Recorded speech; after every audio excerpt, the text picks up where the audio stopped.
name's Dave Giza, and I'm going to show you how to glue on an easy slipper. You want to make sure that your surface is prepped nice and dry, nice and clean. So I'm going to take a nice little, kind of pretend that we've got it all nice, properly trimmed and everything. I want to make sure the surface is all nice and roughed up a little bit. Go around with this. I'm going to go ahead and check with my moisture meter, just to check to make sure that I've got the proper amount of moisture. So you're going to show a little bit of moisture, but I'm going to actually put the gauge here. I'm showing 0. I'm showing 2. I'm showing 2. Not showing anything here. So I'm pretty good with my moisture content here. It's absolutely critical that you want to make sure that your hands are protected. Keeping my natural skin oils off of the hook once we have it. I take a denatured alcohol, and I'll take and just do another application over here to make sure that I've got all the dust off, and it's absolutely as clean as possible. I don't know if you've ever done drywall, but doing drywall, it's all in the prep. You know, anybody can do drywall, but if you don't have that prep, you're still going to see that hole. I don't care how many coats of mud you put on it. So preparation is 90% of the job. The gluing on is easy. So I'm going to take the shoe here.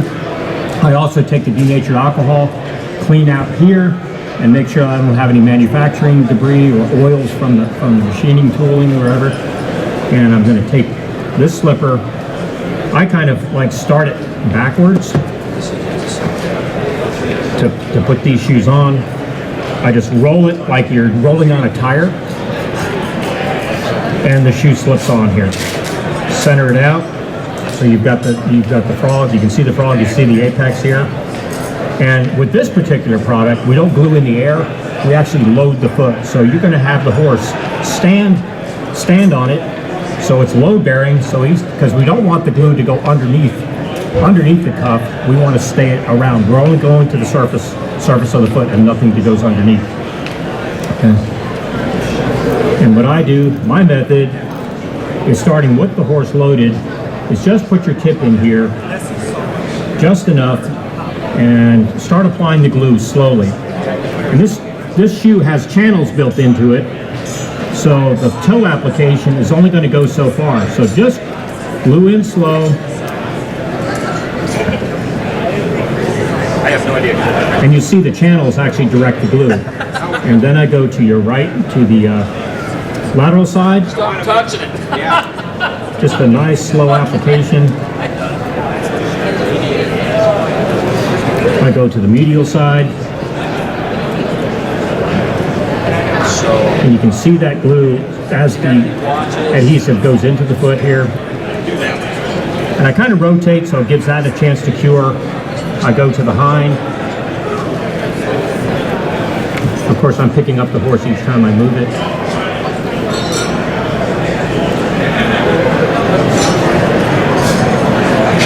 And then back to the side here.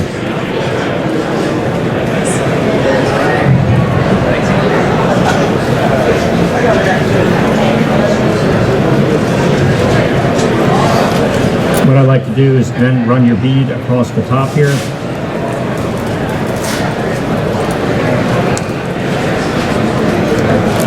When I first started gluing years ago, I had to glue in my hair and my hands and my jeans, everything. And I'm still perfecting my methods, but actually I've gotten a lot better. You don't have to do it fast, just take your time. And roll there. And the most important thing, this shoe's a little big, so we can actually trim this shoe off at the end. But you want to make sure that you capture that heel area, and you've got a nice adhesion to your heel focus there.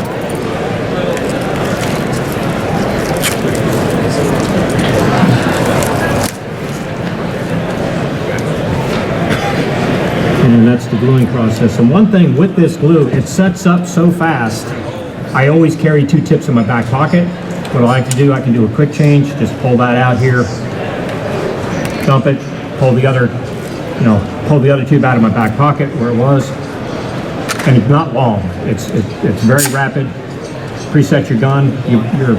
Go ahead and repurge. get that mixture going again, and go back to and finish up your gluing aspect of it. Okay. As you can see, it's already set up. Okay.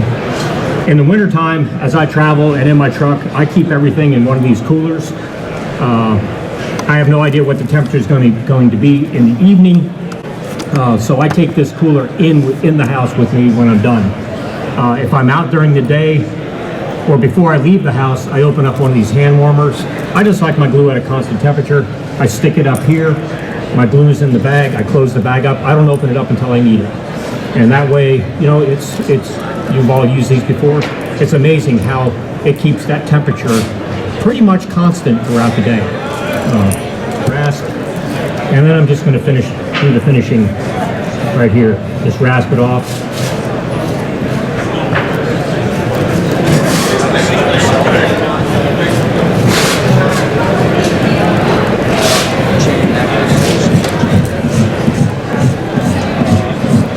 And if you get to a point where you've got a little bit of a void somewhere, don't worry about filling it the first time. You can always go back and just touch it up, put a little bit more glue on there, and it'll adhere to this. I never really have a problem getting a total seal on this whole foot. Run it across here. I have a rat tail or a bastard file that I like to use, and I'll run it around this groove to make it look really nice and pretty when I'm finished. I'll go ahead and take my nippers at that time. I'll cut this off if I don't want that much of a trailer. I can just cut that off or rasp it off to my whatever the horse. But at this point, I like to see the horse walk, see how it's going. If he needs adjustment, I'll just adjust this tool here. If you need a little bit more breakover, you can always turn it over and rasp this off. Don't use a grinder. Grinder's too high of an RPM, you're going to melt the plastic. I've done it, and then it gets in your eyes. You should have goggles on, but you know how that is. So just rasping it, or a simple rasp. Pretend I got the horse here.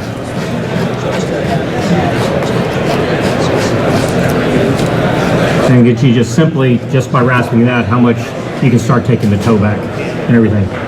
I've used these as wedging. I've built this up. A lot of times I'm not sure of how much I want to wedge a horse, or I want to make this horse as comfortable as possible during his rehab process. I'll make a little bit of a dam. I'll add adhesive here to build this area up. And sometimes I've got a little bit too much of a wedge. Well, I just simply, if the horse is not walking, his stride's not right, I just pick it back up.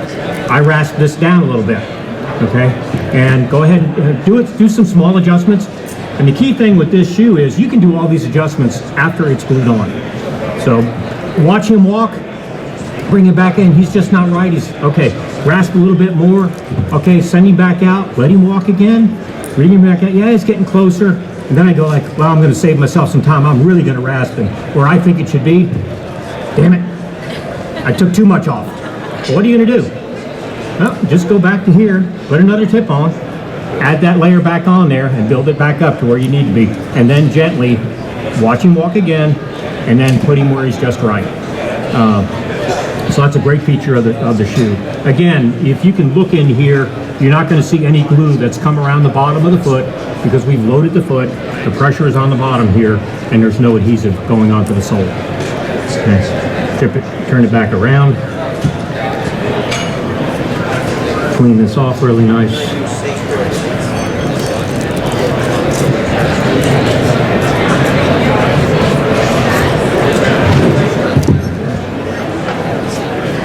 And there's your finished product.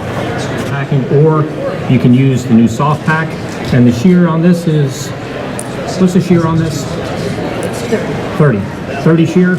Put this on there, you can just pour it in here, and it just works like a champ. A lot in our area, we've got extremely, a lot of mud and debris this time of year, and anytime I'm doing this to a horse in our area here, I'm really afraid of snowballs. So just in that event, even if he doesn't need it, I'd highly recommend that you pack this foot in some way, shape, or form so the snowballs don't build up in there, and you cause yourself, you know, issues up the leg and, you know, tearing ligaments and stuff like that.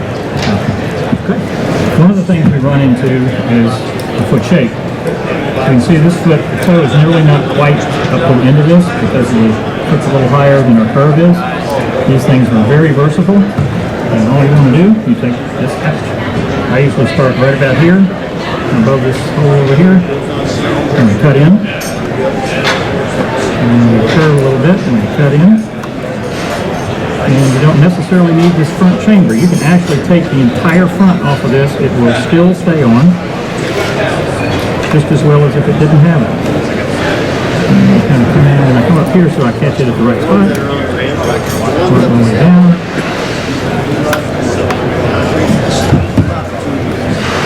Do the same thing.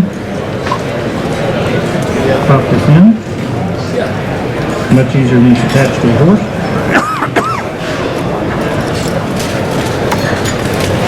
Now we're further forward, we're all the way on the heel. And if that's not enough, like I said, you can take this down all the way to here and do side to side. And this one you can even, Dave was saying, you can cut that one off. You can take a dip out of it if you think the horse is going to catch it, or you can take it all the way back to the heel. And it won't affect the performance at all. Thank you.